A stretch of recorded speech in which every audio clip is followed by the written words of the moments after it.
My mom's mashed potatoes are the creamiest, most decadent mashed potatoes you've ever had. And here's how you make them. I'm gonna show you my mom's mashed potatoes. They are so good. They are so decadent, but they are the most fabulous potatoes, mashed potatoes you've ever had. And I'm also going to show you, you'll wanna stick around for this, a trick to mash your potatoes. When the recipe says peel and dice the potatoes, don't do it.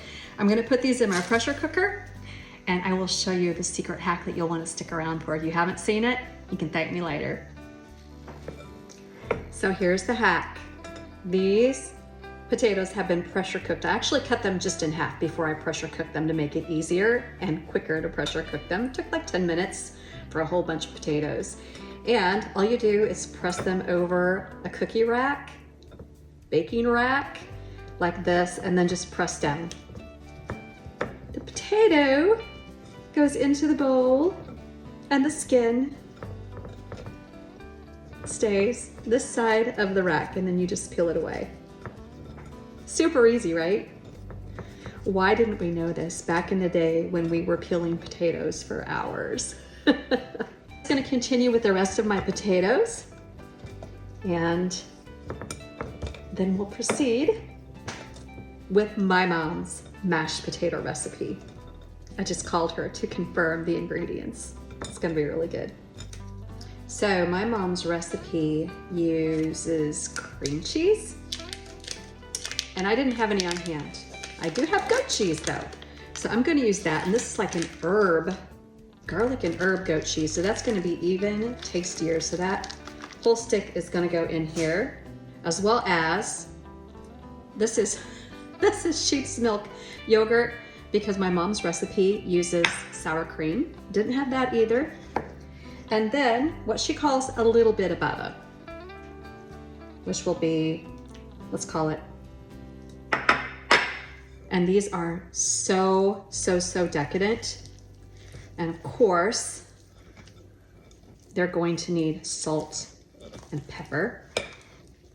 And you don't want to use a mixer for this. Mixers can make these potatoes gummy, and I certainly don't want that. I want them to be beautiful and satiny, but I like a little bit of chunk in my potato. You can take them into a full puree if you want it. Let's add some salt at this point. And then we'll taste, because potatoes will need a lot of salt, and then I'm also gonna add pepper.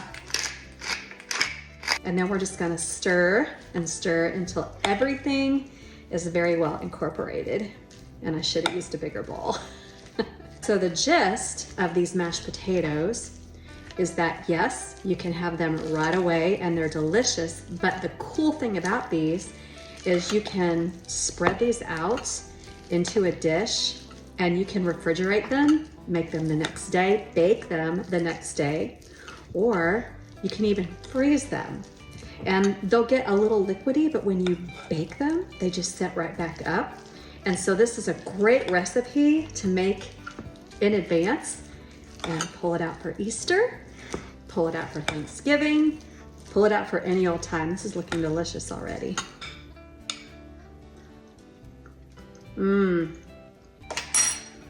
Wow, those are yummy. And I love the tang of the sheep's milk yogurt that I have in there. I have the garlic and herb goat cheese. Wow, really good. I'm gonna actually use these to pipe over a shepherd's pie, but like I said, eat them just like this, or you can put them into a casserole, stick them in the fridge, pull them out the next day and put them in the oven, and they'll be delightful, or even save them for Easter and pull them out and bake them, and they'll be so good. But these potatoes are amazing. Must have said something that sounded like Alexa. But these potatoes are so amazing. Yum.